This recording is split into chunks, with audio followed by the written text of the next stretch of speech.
And now, from beyond our dimension, this is the JeffMara podcast. Here's Jeff.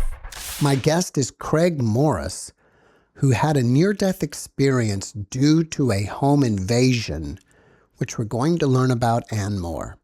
Creig, thanks for joining me and welcome. Good morning, Jeff, from Panama. It's an honor to be here. I appreciate the invitation to be a guest on the JeffMara podcast. This is quite the honor. And the experience that I want to share with you and your audience, I actually live in Panama, Central America, and I've been here for a number of years. And in 2022, May of 2022, I was actually in a little bit more remote part of the country, up in the mountains, visiting a friend, just visiting a friend. And the reason for a visit that turned into a few weeks, this was a close friend of mine of 15 years, and he was ill, not doing well physically, and we didn't know how much more time he had. So I said, well, let me come and visit. Let me come and visit, and then we'll hang out, because we don't know how much more time he had. I was 66 at the time, and my friend Morris, he was close to 80. He barely weighed 50 kilos, and so I became like a man Friday to help him. I was acting as a chauffeur, driving where he needed to go, and doing a little house cleaning and cooking. And we're living in a little 2-bedroom house up on the hill that's not finished. It's roughed in. I mean, it's livable and locks on the doors, but only 4 of the 8 windows had glass, metal roof. This is common in Latin America, where they build their houses poco a poco, little at a time, as money's available. So it's remote. My closest neighbor that I knew was 500 to 1,000 yards away, and usually ran into them when I was out riding one of Morris's horses. The other people, that's how people traveled up here. They by horseback, and unless they were driving to town. So that's the setting. And in this particular house, and I think it's the same to this day, there's no electricity that lasts 1,000 yards from the asphalt road, okay? So we're using a generator for electricity, a generator in the house. And for lights, refrigerator, and a big deep freezer. So we have electricity, it's just connected to a generator. And so we're sitting in the house, in the living room on a Tuesday night, just having a hot cup of tea and talking like we normally did. And the lights went out. Jeff, the lights just went. And when the lights go out and you're living up on the mountain like that, it's pitch black. It's just pitch black. So I immediately grabbed, I had a small flashlight in my backpack, and I used it to see the 2 12-volt batteries in the living room that we use as a backup. So I was able to, turn the lights on, and now we have a small lamp in the living room, and that's it. But that's enough. And when the lights went out, the generator is still running. Now, this had happened before. This had happened once before that I can remember. And we thought one of the dogs outside had run between the wall of the house and the generator, which is the size of a couple big coffee tables. It's a pretty good sized motor. And it's up almost against the wall, and the 100-foot cables are plugged into the generator, okay? So we thought one of the dogs chasing each other ran behind the generator and disconnected the cable. So no big deal. I just put my shoes on, walked out the back porch, down the embankment, kind of a hill, around to that side of the house with my flashlight, and I'm looking at the back of the generator. Okay, I leaned over with my right hand on my right knee, and I'm studying. Wow, it is disconnected, but it's not just disconnected. There's 3 cables, and all 3 are disconnected. But the 3-prong plugs that are plugged into the generator, they're still plugged in. Someone with, I don't know, a pair of tin snips had severed all 3 cables. That's why there's no lights in the house. It was cut. And as soon as I saw that, in that flash of a moment, I just thought, that's not right. Something's wrong. Jeff, that's the last thing I remember. That is the last thing I remember. I was looking at the back of a generator, and the generator's running, and now I'm standing in paradise. I'm just looking out across a valley. It was instantaneous. Uh, I, I was thinking as I'm studying my surrounding, oh, I must be dead. I must be dead. How can I be here if I'm not dead? But I don't remember dying. I had no recollection of it. And so to tell you about the more details about where I was, it was a beautiful meadow, very colorful. I mean, it was incredible. It was like a rainbow wrapped in a valley. There were mountains on both sides of me, foothills, foothills. And this meadow was long. I could see way in the distance a body of water. There was a river a couple hundred feet to my left. I thought, I got to go look at that. It was like a mountain creek, but it was big. I'm checking out my body, and I'm touching my hands and my arms and my legs. I'm wearing a white robe.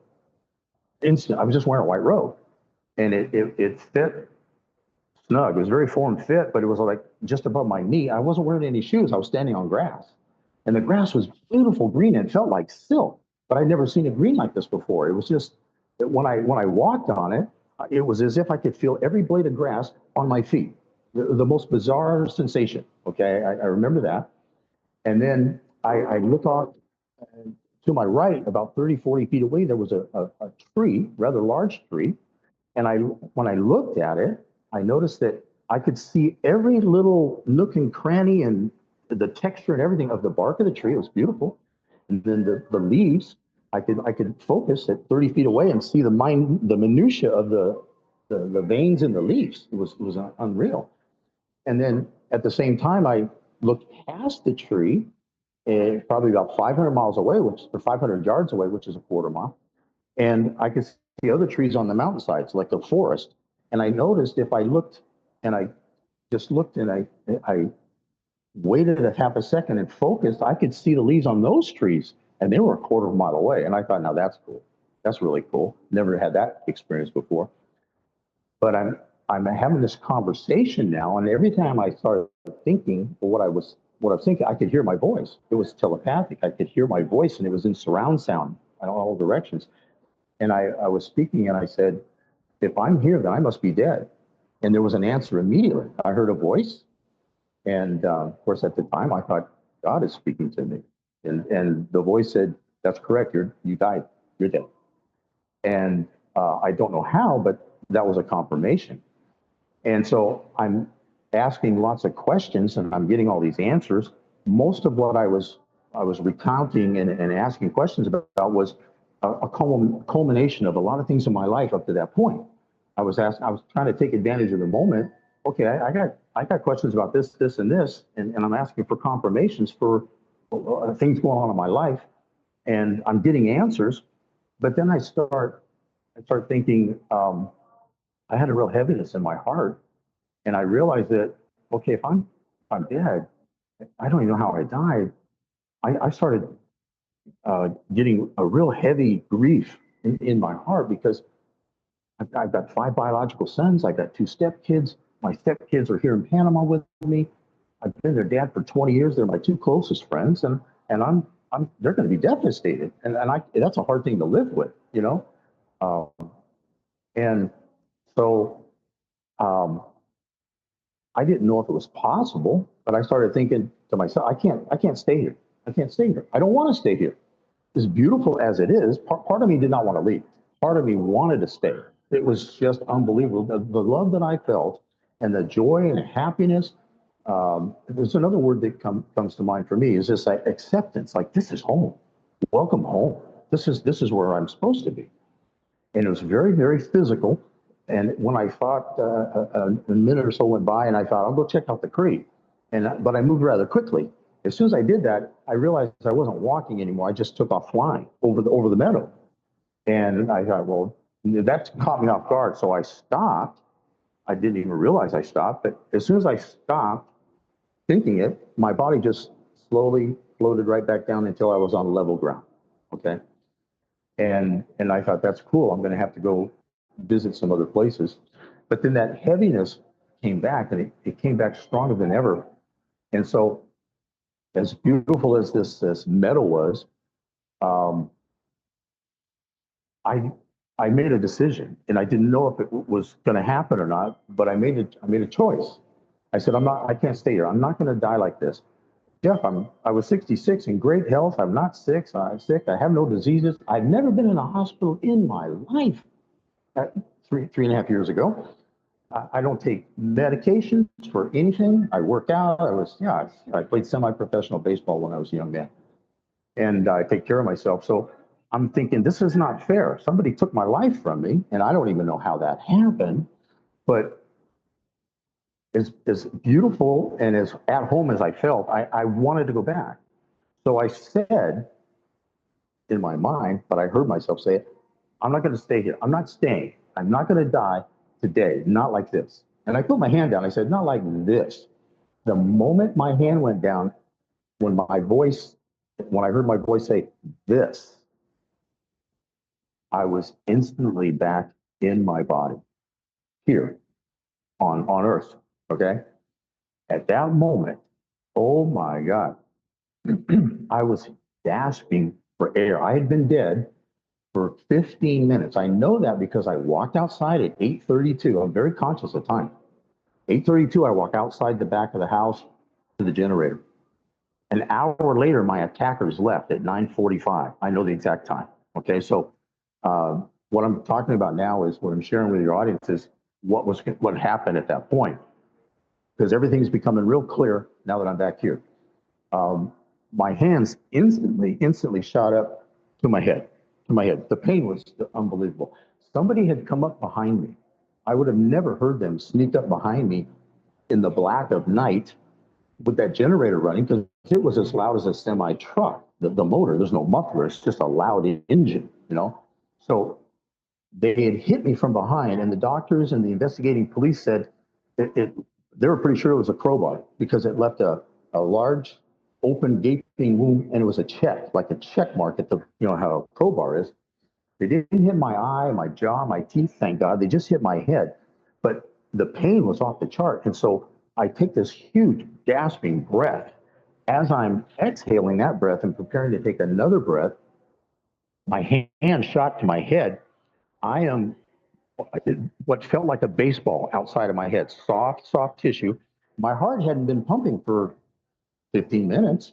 Now it's pumping, and blood is coming out of the side of my head like a garden hose. I am saturated in just seconds with my own blood. And when I was in paradise, I didn't know how I died because I had no memory of being hit from behind. I had no memory of the blow itself or falling or hitting the ground, because in my mind it didn't happen. I was killed instantly.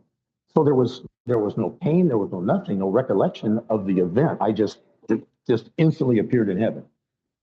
So now, as I'm screaming and holding this soft material that's protruding out of my skull, I was conscious of some people standing over me, and they had large flashlights, so the area around me was well lit right there. And one of them jumped down and spread his legs on either side of my waist.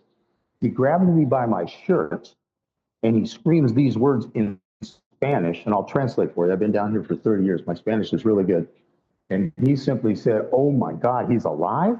Like he was in shock, because I was dead before that. And so as he says that, and I'm screaming, taking my second breath, I felt pressure, real. It hurt. It was painful. One of the other men had taken one of his rifles, taken a rifle, and pressed it behind my left knee, just a few inches below my knee, into my calf. And he leaned into it and pressed as hard as he could with the gun barrel of the rifle barrel, and fired off a shot. That's the first gunshot. There's another one coming, but that's the first time they shot me. And I can only assume that they probably did that to incapacitate me so I couldn't resist them, you know? Resistance was the last thing on my mind, Jeff. My head was just killing me, the pain from that blow to my head. So they shoot me the first time. Now I'll describe these guys. They were wearing black and gray camouflage uniforms. just like the military police in Panama, soldiers. They had flak jackets, chalecos. This is a bulletproof vest. All the equipment of the military police, they're carrying pistols. They've got all the equipment. They've got leather gloves with the fingers showing, and they're wearing masks, ski masks. All I can see is eyes. Okay, and I got a real good bird's eye view laying on the ground of their boots. And being an ex-military guy, my dad's a chief master sergeant. I've seen a lot of military boots in my lifetime. These are GI issued. They wear I've seen the same guys with the same uniform on. They call them the secret police here. They're on motorcycles and they're everywhere. They're just running around town. You see them, and that's who they were. Now, obviously, they were probably off of duty, but we had a gang of military police that attacked, invaded this home where my friend and I were. I found out in the days after that there wasn't 3, there was actually 7, because the neighbors were all interviewed up on the mountain at that point. There was 2 more soldiers dressed exactly the same in the dirt road in front of the house, okay? And 2 more in 2 pickups at the end of the road near the asphalt, the main road, for, I guess, to get away. Two different cars. And they had intended to rob us. So after they shot me, at one point, just before they put the zip lines, instead of handcuffs, they took what the police use, those plastic zip lines, they cinch them up around your wrist. And I hate being tied down. And when they started doing that, I forced my hands apart. They didn't really see that. And when it was tight, they thought it was cinched tight. They let go, but I was able to free my hands very easily an hour later because I had the presence of mind to not let it be, lock me down. At that point, the man that was over me, they were asking me questions. They were interrogating me. How many people are in the house? Don't lie, because if you lie, I'm going to kill you.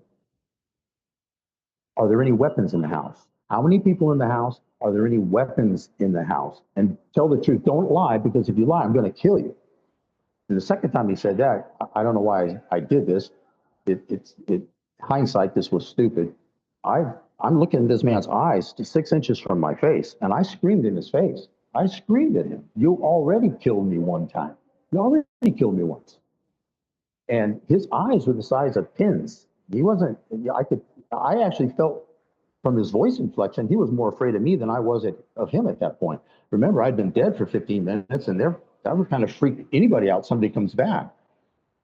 So they were interrogating me. And then the other 2 gentlemen, I heard one of them run behind me to the back door. The other one, I saw him run away from me to the front door. They entered the house at the same time, front door and the back door. My friend who was in the house, he never came out.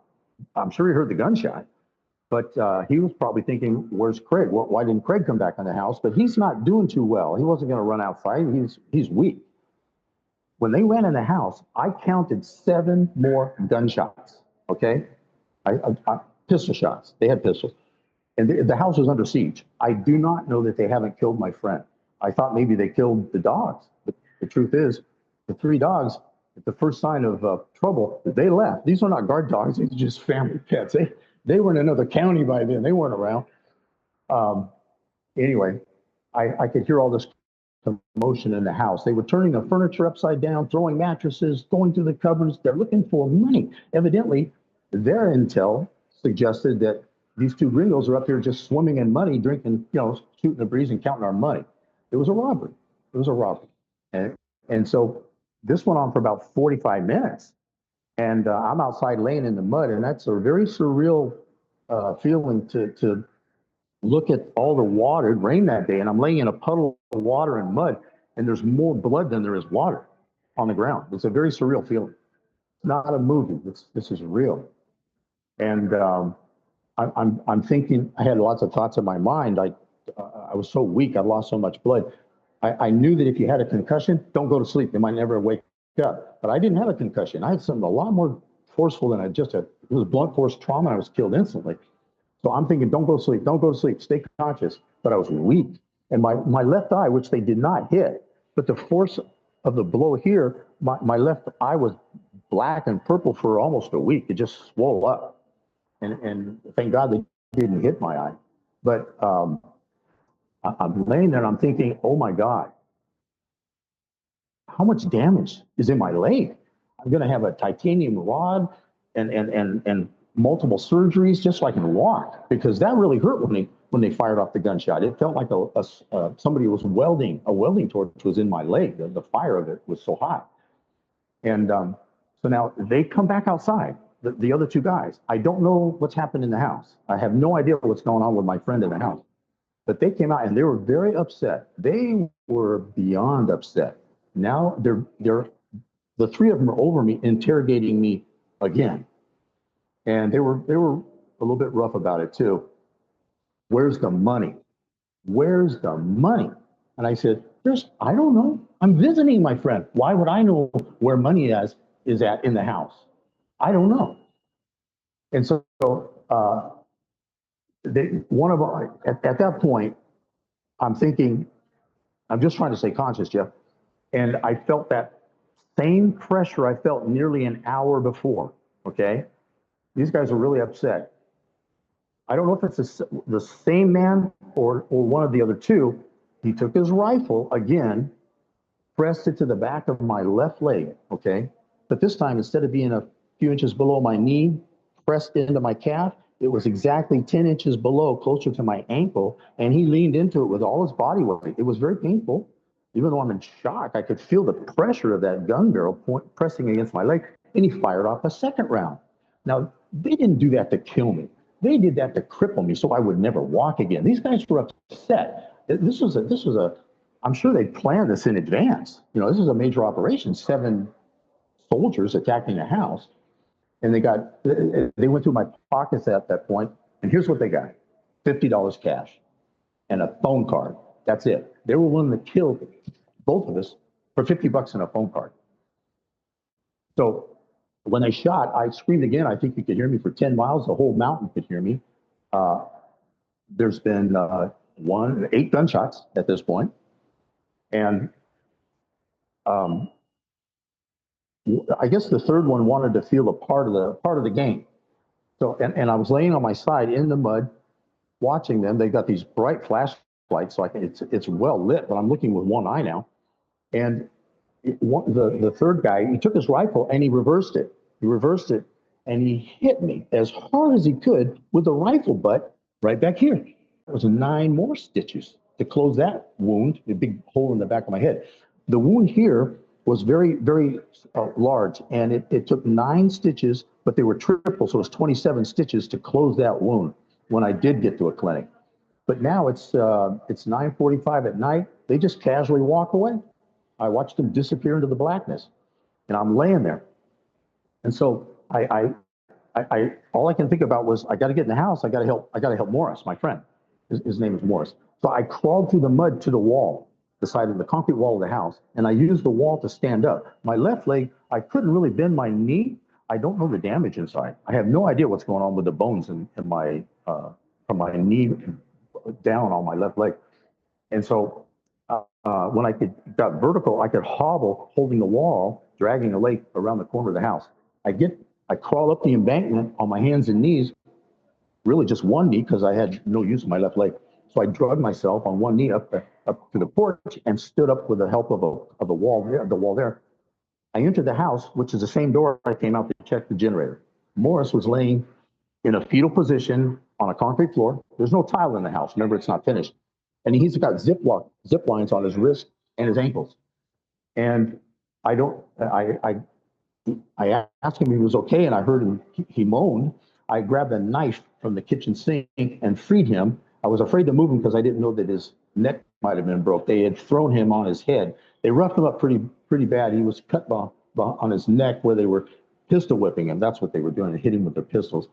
And he had required a couple stitches back there, but they threw him on his head, and I didn't know if his neck wasn't broke. So I got him free from the zip lines, and I said, he could see my left side, and he could see a lot of blood. I didn't tell him I'd been shot. He didn't see my right side. And I told him I'm going for help. I didn't want to leave him in a position where he was thinking it's hopeless, you know. Craig's gone. When's he coming back? I said, just don't move, I'll be back. As fast as I'll be back. I'm going for help. So he says, take the truck. And I took the keys to the truck out of his pocket. I walk out the front door. Now I got another challenge. The truck is parked. Normally it's about 25, 30 steps uphill. He parked up there at night because he had an internet connection and then he would walk to the house. Well, for me to go up that same 25, 30 steps, it took like 150 steps, hobbling on one leg, dragging my left leg, and to get to the pickup. And I'd forgotten the flashlight, so it's pitch black. I had the keys and I dropped the keys. I dropped the keys in the mud, and it took me a good 5 minutes to get down on all fours again and look for the keys, open the door, get in the pickup. It's a four-door, four-wheel drive pickup. And as soon as I got in the truck, now I have another problem. I've got to drive the truck, and it's a manual transmission. My left leg is the one that's got two bullets in it. To this day, Jeff, I have the two bullets in my leg. Okay, they're still there. In fact, it was interesting when I renewed my passport a couple of years ago in the U.S. Embassy, because I set off all the metal detector alarms in the U.S. Embassy and caused a little bit of a stir. But it was from the metal bullets in my leg. I had to show them pictures of the X-rays on my phone so they would believe me and let me pass.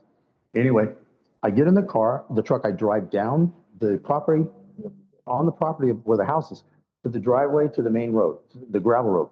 And I thought, I got to get help. Where's the best place? I drive up the hill. It's a dead end road. There's a huge dairy. Well, 200 cows. That's a big dairy in Panama. The neighbors know me. I've greeted them, had conversations while they're out riding on their horses, you know? And so I'm standing at their front gate, shaking the gate and screaming. I'd gotten out of the truck and used the truck to steady my balance. My headlights of the truck are on me. I hear music in the house. I see the door open. I see people. And I'm screaming for help. I want somebody to drive the truck so they can take both of us to the hospital. And they closed the door, the music stopped, and all the lights went out. And I thought, well, damn, you know, I used the truck to balance myself, got back in, backed the truck up. I never got out of first gear because I was doing good just to shift one time. I drive back down the dirt road, past the house where this invasion took place.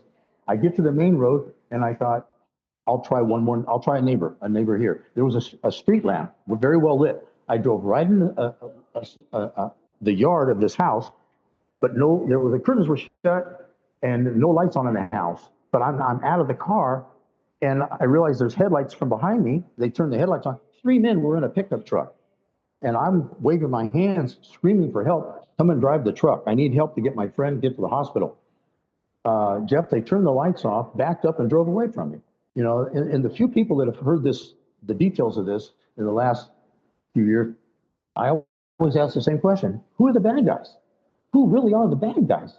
The guys that hit me and shot me, or the ones that would not even give a little help to a guy who obviously needed it? Now, I know when those headlights hit me on the truck, I probably looked like a zombie apocalypse with this huge head wound and a hemorrhage, you know? So now I get back in the truck, and I said, I'm going down the hill by myself. It's a 20-minute drive. It's a 20-minute drive. I'm driving for almost an hour, a good 50 minutes, because I couldn't get. I was afraid to go faster than first gear. I'm dizzy. I'm losing consciousness. I don't want to, you know, end up in the ditch. I can't help anybody if I drive off in the ditch. So I get down to the valley off the mountain, and 2 cars came. I remember turning. Stopping the car, just stopping the truck and letting the cars pass because I was afraid. I had no balance with my eyes. It was difficult to see, and I was getting weaker by the second. So I didn't make it to town. I didn't even know where the clinic was in this little mountain community. I knew where the police station was. I was driving to the police station knowing that they would help me. So before I got to the police station, I saw this huge building. It's like a stadium. The municipality. This is the water company. They never closed. They have bright lights like a football stadium. So I pulled up to their front gate, which is locked and padlocked. I got out of the truck. This is the 3rd time out of the truck. It was very difficult. I got to the gate. The gate is actually, I would have fell down if it wasn't for hanging my arms over the cyclone fence. And I'm screaming. 2 security guards come running from the control station. They've already pulled their pistols out of their holsters because they looked at me and they don't know what to think. What happened? And I said, look, we were attacked. My friend needs help. I need you to drive this truck. So one of them, Alejandro, they both picked me up and very carefully put me back in the truck. I couldn't move. They put me in the passenger seat, and I was just trying to stay conscious. And Alejandro drove back to the house, carried my friend Morris, barely weighs 50 kilos, put him in the back seat, and we drove to the hospital on the side of the mountain. That's where they first took X-rays and stitched me up. I remember making jokes with the surgeon, do a good job. I shaved my head. I don't want an ugly scar. I was trying to keep my wits about me. Um, but my night's still not over because it was a crime. They had to take me to the provincial hospital, which is almost an hour down the Panamanian highway. That would be the main highway in Latin America, going through Panama. They took me to the provincial hospital, where I was met by a team of physicians and police officers, plainclothes, like the FBI up in the States. And so they took me in a room and were asking me questions. I'm giving a statement. They were taking my vitals. I had so much blood on me. Even my shoe was filled up with blood. They had to cut my clothes off. At that point is when I knew there was no exit wounds from the rifle shots in my leg. And I thought, well, that's kind of a good sign. And I could move my foot, and I could wiggle my toes. And I thought, well, that's a good sign. But I still have no idea the damage inside with the bones, because they did shoot me next to the bone. And so by the time I get a hospital gown on and a little bonnet, they put me in this emergency ward where normally 30, 40 beds, there was over 100 people in there, a lot of emergencies in Panama. And so I couldn't go, it was 1:30 in the morning, 5 hours had gone by, I'm still awake. I couldn't go to sleep. I didn't go to sleep till 4:30 in the morning. I was reliving paradise, thinking, if I'd have known what I was going to experience when I came back, maybe I wouldn't have come back, because it was really brutal when I took that first breath. The second day, this is relevant to the invasion. Okay, I was in the afternoon. A doctor came by, and he's a special doctor, tennis shoes and a backpack. They call them runners. And he just, off his cell phone, he follows a calendar of events all day long. He runs from room to room, patient to patient. And he came and checked my vital signs, looked at the stitches, asked me a few questions. And then he asked me, he said, "Hey, have you seen the x-rays of your legs?" And I said, "No, sir." "Let me see." So he had them on his phone. So he shows me 4 pictures of x-rays, which I sent to you. And he says, these bullets never touched your bone. Now imagine that. The gun barrel was pressed with all his body weight against my calf, pressing against the bone. That was painful. Before he pulled the trigger twice. Not once, but twice, Jeff. The bullets split in two and moved all around inside my leg, but never touched the bone. And I was rather happy about that. I was praising God. I was thinking, holy cows! I wasn't meant to lose the use. It wasn't meant for me to lose the use of one leg, because I don't know how many surgeries that would have taken. I imagine the bones had been shattered. So that was good. And then when I actually left the hospital on day 7, the first thing I did was go to a hardware store with a friend of mine who picked me up, and we bought some shears, some clippers that you trim a hedge or a tree branch with. And as soon as I got back to the hotel room, I cut the cast off. And they expected me to come back in 2 weeks, and I just never went back. Within a couple of days, I threw away some crutches because they were a nuisance. By day 3 or 4, I was able to bend my knee almost normal. And within 7 days, I was walking normal. I could jump up and down and play basketball. So the cast was, once I got rid of the stupid cast, that was overkill as far as I'm concerned. So that's pretty much the end of the home invasion and my brief 7 days in a hospital. It's a miracle that I'm alive, that's for sure. Creig, thanks for sharing your story with us. Since you're NDE, have you noticed that you have any new abilities that could be considered psychic? Intuitiveness, I've noticed that. Not to the point of finishing sentences, but close, where you sense, you have a sense of where this conversation is going, and it's as if you were thinking for the other person. Yeah, that's happened a number of times. When I was the first afternoon, I had a couple doctors, one of them who was there at midnight when I was admitted. he was coming to check on me with a friend of his. They wanted to talk to me in person because they said, look, you were awake 5 hours driving a vehicle and they knew how much blood I lost, a lot. That's why they were talking transfusion. And they said, even on pure adrenaline, I don't know how you did that. That's impossible. And so I don't know why I said this, but it popped into my mind. I said, well, doctor, the human will to live, what could possibly be stronger than the human will to live, to survive? And he goes, no, I think you're right. And then I looked at him and I said, no, I don't believe that for a minute. I think the strongest force in the universe is your soul's will to love. I think that's a lot stronger. And he stepped back and he thought about it and he goes, you may have a point. Because they were just bewildered that I had survived 5 hours driving a vehicle for an hour. Anyway. As far as psychic abilities, not so much that, but I'm very, very sensitive to what's around me, spiritual things. I hate to use the word aura, but the dimensional space that we all have, that sort of things. Yes, absolutely. Have the memories of the other side faded over time? No, not at all. In fact, for many weeks afterwards, after it happened, I would have dreams and I would relive it over and over. And I got downloads. It was as if I was in a lucid dream and I was there again. And it was a wonderful experience. I had no control over that. It just happened spontaneously. But I was remembering. I think it's important to remember our true state and where we come from, because that was more home to me than where I'm at right now. So are you saying that it's more real there than this side? Yes, very physical. The physicality. But I've done a lot of reading, and I know that we don't even experience. We don't have access to the whole light spectrum. In fact, not even 0.003. That's why colors seem to be more vibrant when you're out of your body. Everything is more real, more physical.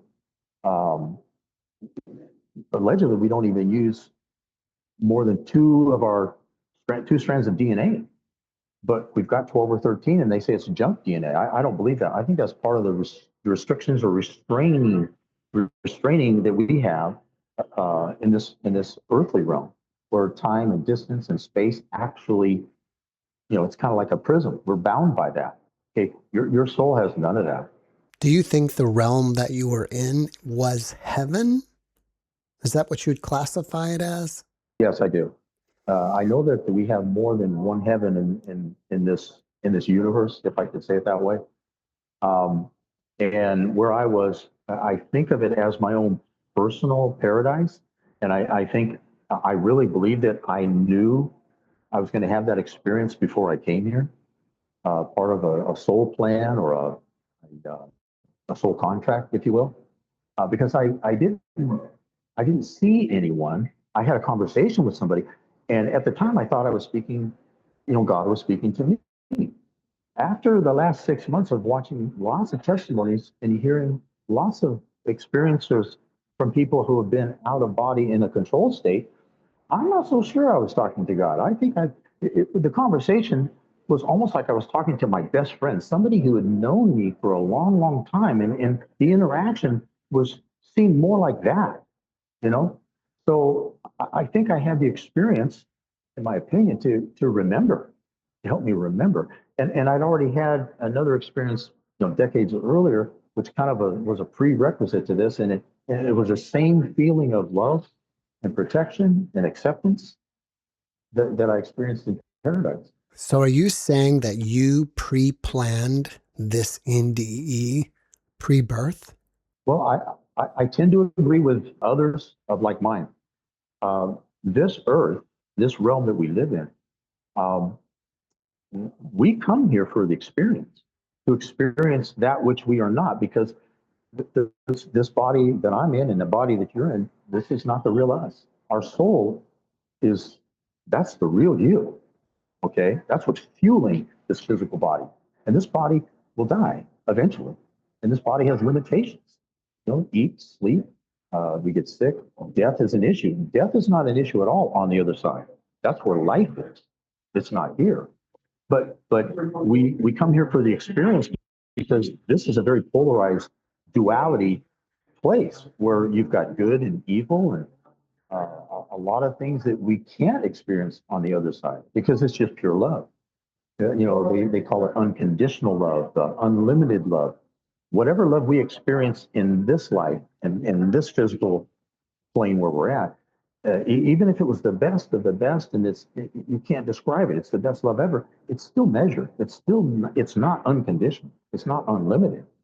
You can't experience that until you cross over, until you leave this realm into that heavenly realm. Do you fear death? No. In fact, when this happened, I nothing could have prepared me for, blunt force trauma and instantly being in paradise. I would have never saw that coming.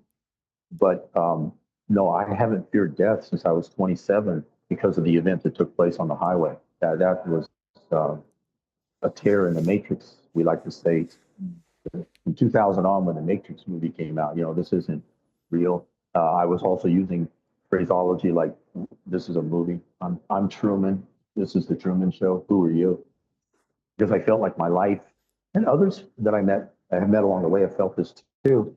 You have a deja vu moment, and you think, is this a movie? Am I reliving a script in a movie? Because I felt like that a number of times.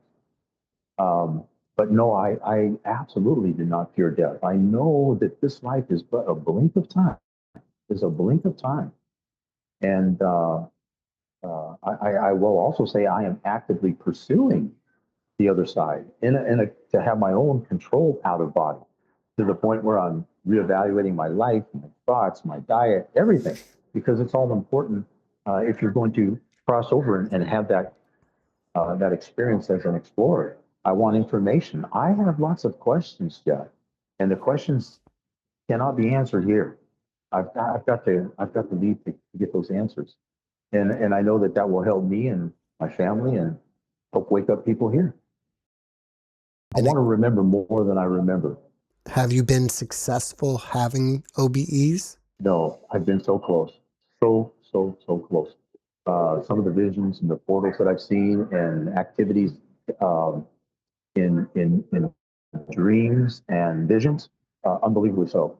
And I've had those for a number of years actually, but not like this. Not like this. This is more real, much more real.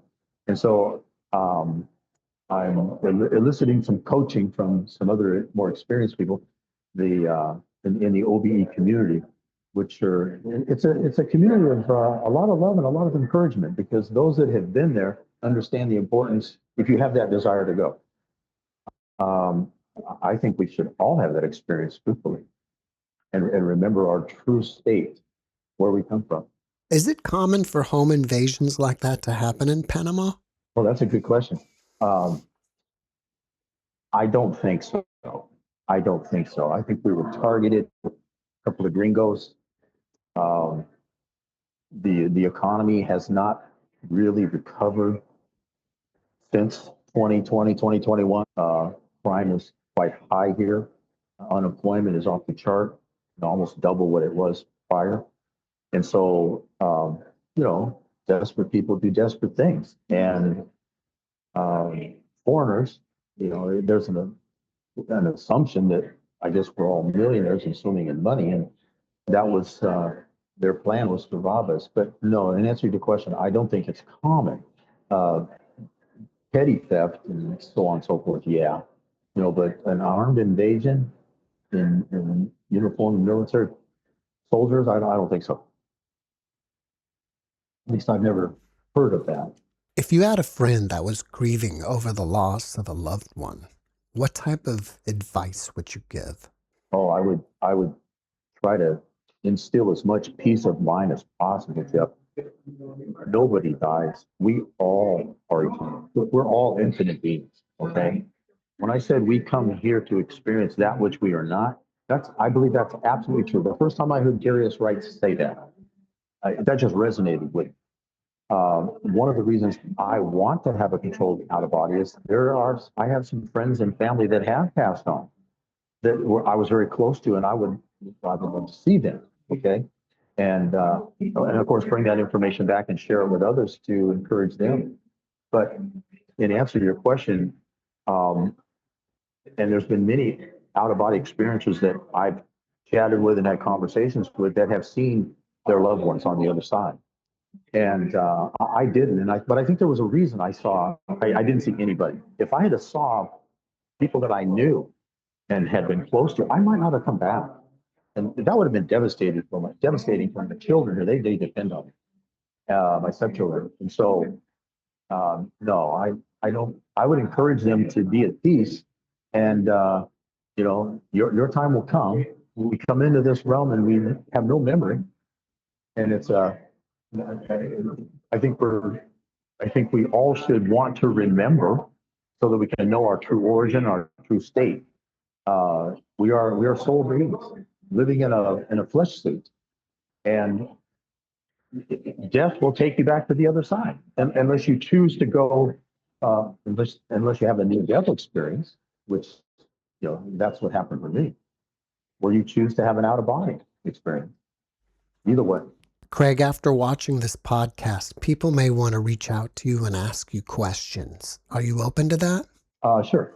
Yeah, you can. My email that we communicated via, that's fine. That would be fine. I don't know if I'm be able to get to a lot of the comments that will probably be on this video, but I'll try. If someone has specific questions, but they can directly contact me. Yes.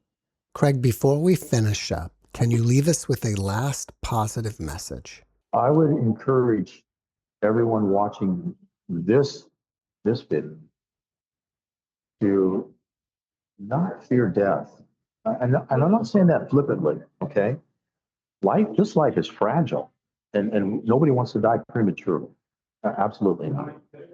But there's so much more than happening all around us all the time, even while you're sleeping, more than we can see with our natural eyes. Okay, this body is so temporal. It really is. And when I was on the other side and I was flying and I was walking and seeing and experiencing all of that, I felt like Superman. I felt like it's just incredible. And so it's quite the difference coming back here. But for those of us that have been on the other side, I've said this to my own family members and close friends, but not everybody. People are fearful. They're fearful of death for sure. They're fearful of what happens when I die, the afterlife. And heck, they're fearful of being controlled and what happens if I don't follow all these rules and regulations, because we're basically controlled from the cradle to the grave. And I'll say it this way: when you are awake to the other side, you don't just wake up to the other side, you wake up to everything. Now you're basically an uncontrolled soul. No, you don't want to be controlled. You realize how free you were when you're outside of this earthly realm and this physical body, which is passing away every day. I would tell people to be encouraged that you're never going to die.